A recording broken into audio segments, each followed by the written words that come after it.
अपन बनई बहुगे, पैसा खूबे कमाई बहुगे, तोरा से दूर चला जाई बहुगे, कबो न लौट के बहुगे।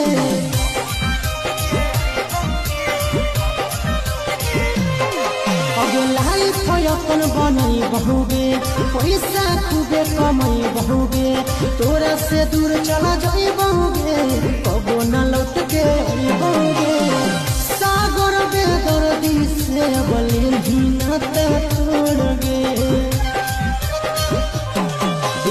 अखिया में लोरगे, आदि नहीं तो तोड़गे, जहियो छोड़ी कमाए लेके लोरगे, अखिया में लोरगे, आदि नहीं तो